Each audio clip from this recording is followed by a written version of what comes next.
কোনো দেশের এক সওদাগর একটি তোতা পাখি পুষেছিলেন। তোতাটি তার অতি আদরের ও শখের পাখি ছিল।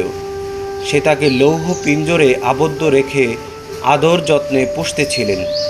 পাখিটি কিন্তু সর্বদাই পিঞ্জর মুক্ত হয়ে জাতীয় জীবনে ফিরে যেতে সচেষ্ট ও আকাঙ্ক্ষী ছিল, যা বন্য পাখির সাধারণ স্বভাব। একবার সওদাগর ভারতবর্ষে বাণিজ্য সফরে যাবে মনস্থ করল।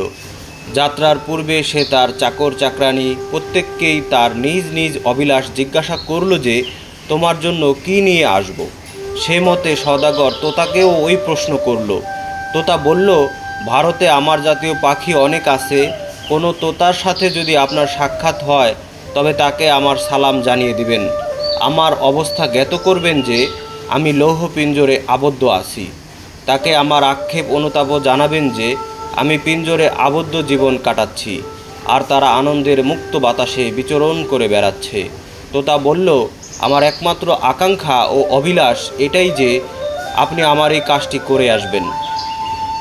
সওদাগর তার সফরে রওনা হয়ে গেল এবং ভারতে পৌঁছে তার কাজকর্ম শেষে দেশে ফিরে যাওয়ার জন্য যাত্রা করল। তোতার আবেদন তার ভালোভাবেই স্মরণ রয়েছে।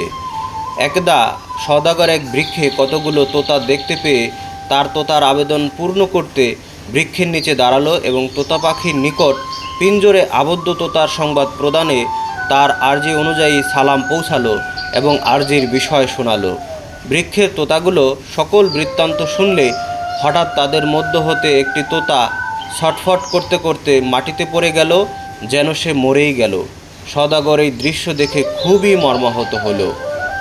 সওদাগর বাড়ি পৌঁছালে তার তোতা তাকে নিজ আবেদনের বিষয় জিজ্ঞাসা করল।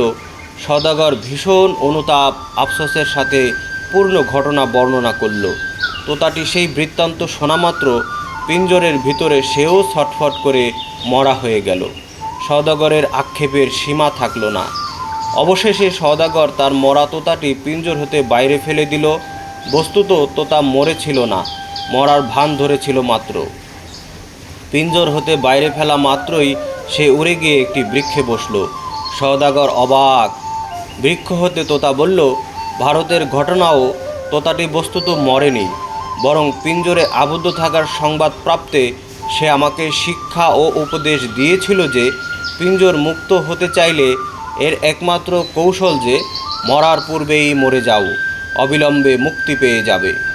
আপনার মুখে ঘটনার বৃত্তান্ত শুনতে পেয়ে আমি শিক্ষা ও উপদেশের ইঙ্গিত বুঝতে পেরেছি এবং এর উপর আমলও কাজ করেছি। ওই শিক্ষা ও উপদেশ আমার জন্য লক্ষ্য ভেদকারী অভ্রষ্ট তীরতুল্য ফলপ্রসূ হয়েছে। আমি আজ মুক্ত। বিদায়কালে তোতা তার দীর্ঘদিনের মালিক সওদাগরকে উপদেশ দিয়ে গেল, আপনিও যদি মরার পূর্বে মরা হয়ে যেতে পারেন তবে দুনিয়ার পিঞ্জর হতে মুক্তি লাভে ধন্য হতে পারবেন।